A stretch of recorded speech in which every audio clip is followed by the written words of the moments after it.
Hello friends, welcome back to my YouTube channel. और इस video में हम अपेंडिसाइटिस के बारे में डील करने वाले हैं। तो सबसे पहले हम इसकी इंट्रोडक्शन की बात करते हैं।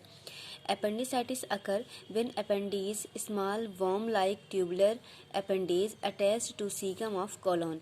यानी कि ये जो अपेंडिसाइटिस होता है ये अपेंडिक्स का इन्फ्लामेशन होता है।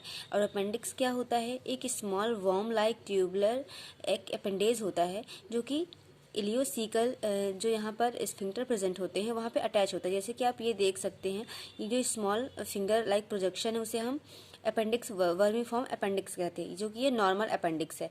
और जब इनमें कोई इन्फ्लामेशन हो जाता है या इन्फेक्शन हो जाता है जिससे ये स्वेल हो जाता है, उस कंडीशन को हम अपेंडिसाइटिस कहते हैं, यानी कि इन्फ्लामेशन ऑफ अपेंडिक्स। ठीक है। Cecum of colon become blocked and bacterial invade and infection wall of appendix. Most common complication of appendicitis are rupture, abscess and peritonitis. इसका मोस्ट कॉमन कॉम्प्लिकेशन क्या होता है अपेंडिसाइटिस का? ये रप्चर हो सकते हैं, ठीक है, एब्सिस फॉर्म हो सकता है यहाँ पे, और ये पेरिटोनाइटिस भी फॉर्म कर सकते हैं। ठीक है। तो अपेंडिसाइटिस क्या होता है? अपेंडिक्स का इन्फ्लामेशन क्या होता है? अपेंडिसाइटिस कहलाता है। नेक्स्ट हम देखते हैं definition. It is an acute inflammation of vermiform appendix, a small finger like appendage attach to caecum just below the ileocaecal wall. ये एक प्रकार का एक्यूट इन्फ्लामेशन होता है वर्मीफॉर्म अपेंडिक्स का। और अपेंडिक्स क्या होता है? एक स्मॉल फिंगर लाइक अपेंडेज होता है जो कि सीकम यानी कि इलियोसिकल वॉल्व के नीचे प्रेजेंट होता है। ठीक है।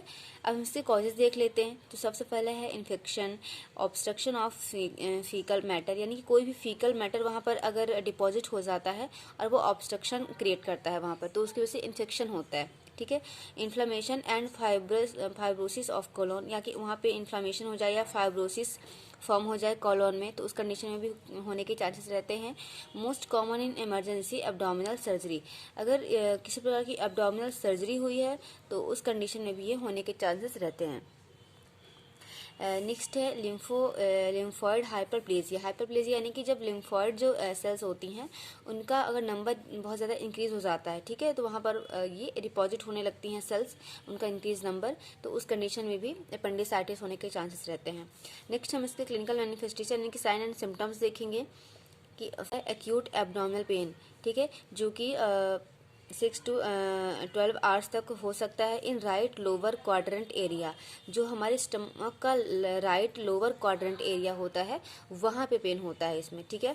नेक्स्ट है एनोरेक्सिया, ठीक है, भूख नहीं लगती है इसमें, एंड नोजिया, वॉमिटिंग। नेक्स्ट है pain at most common Burney's point located half way between the umbilicus and the interior spine of ilium. Burney's point क्या होता है? जैसे कि अगर ये हमारा एब्डोमेन है, ये अम्बलिकस है और ये इंटीरियर सुपीरियर इलियक स्पाइन है, ठीक है, तो यहाँ पर पेन होगा। ठीक है, ये होता है बर्नीज पॉइंट। ठीक है, आई होप आपको समझ में आया होगा। इसे हम बर्नीज पॉइंट होते हैं और मोस्ट कॉमनली पेन इधर ही होता है, यहाँ इस पॉइंट पर होता है। नेक्स्ट है इसमें फीवर होगी, पेशेंट को कॉन्स्टिपेशन रहेगा। नेक्स्ट है rho sine palpation the left lower quadrant which paradoxically caused pain in right lower quadrant.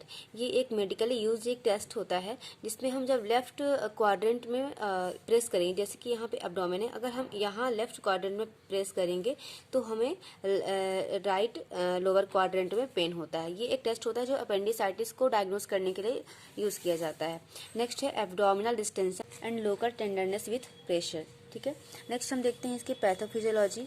So due to infection और फीकल स्टोन एंड ऑब्स्ट्रक्शन, यानी कि इन्फेक्शन की वजह से या फीकल स्टोन के कारण या ऑब्स्ट्रक्शन की वजह से क्या होगा कि ऑब्स्ट्रक्शन इन अपेंडिक्स ल्यूमन, जो अपेंडिक्स की जो ल्यूमन होती है उसमें ऑब्स्ट्रक्शन क्रिएट होता है। ठीक है, जिसकी वजह से इंक्रीज इंट्राल्यूमिनल प्रेशर। जब भी कहीं ऑब्स्ट्रक्शन होता है तो आपको अच्छे से पता है कि वहाँ पर प्रेशर भी जनरेट होने लगता है और वहाँ का प्रेशर इंक्रीज होने लगता है। तो जब भी अपेंडिक्स के ल्यूमन में ऑब्स्ट्रक्शन होता है तो उसका इंट्राल्यूमिनल प्रेशर इंक्रीज होने लगता है, जिसकी वजह से ब्लड सप्लाई डिस्टर्ब हो जाती है। और ब्लड सप्लाई डिस्टर्ब होगी तो वहाँ पे एडिमा स्वेलिंग देखने को मिलती है, और एडिमा स्वेलिंग की वजह से जो अपेंडिक्स होते हैं वो रप्चर होने स्टार्ट हो जाते हैं और उनमें इन्फेक्शन बढ़ जाता है, और फिर जो क्लिनिकल मैनिफेस्टेशंस हैं वो अपीयर होने लगते हैं। ठीक है। नेक्स्ट हम देखेंगे डायग्नोस्टिक इवैल्यूएशन।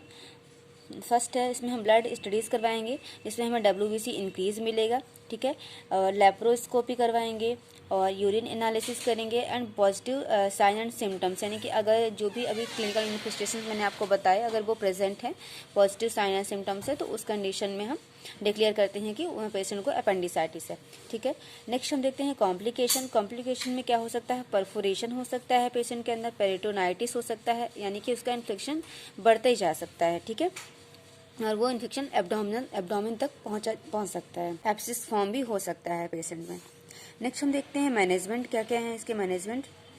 फर्स्ट है administer antibiotics and ivy fluids until surgery is performed, यानी कि हमें आईवी फ्लूइड्स देने हैं, एंटीबायोटिक्स देने हैं अकॉर्डिंग टू डॉक्टर। ठीक है, जब तक कि उस पर सर्जरी परफॉर्म ना की जाए। ठीक है। Analgesics agent can be given after diagnosis is made, अगर डायग्नोसिस कंफर्म है तो हमें उसे पेशेंट को हम एनाल्जेसिक भी प्रोवाइड कर सकते हैं पेन रिड्यूस करने के लिए। इसके अलावा हम पेशेंट में आइस बैग थेरेपी भी प्रोवाइड कर सकते हैं और कंफर्टेबल पोजीशन भी देंगे, कंफर्टेबल पोजीशन दे सकते हैं। इसके अलावा इसमें कुछ सर्जिकल मैनेजमेंट करते हैं हम। इसका अल्टीमेट मैनेजमेंट होता है। सर्जिकल मैनेजमेंट में हम पेशेंट के अंदर अपेंडेक्टोमी परफॉर्म करते हैं। ठीक है, यानी कि हम ओवरऑल जो अपेंडिक्स होता है उसे हम क्या करते हैं, रिमूव कर देते हैं अपेंडिक्स को। ठीक है। सो इस वीडियो में इतना ही। अगर आपको और किसी टॉपिक पर वीडियो चाहिए तो प्लीज़ आप मुझे कमेंट करना, और वीडियोज़ में आपको क्या इम्प्रूवमेंट चाहिए इसके बारे में भी कमेंट करिएगा। Thank you.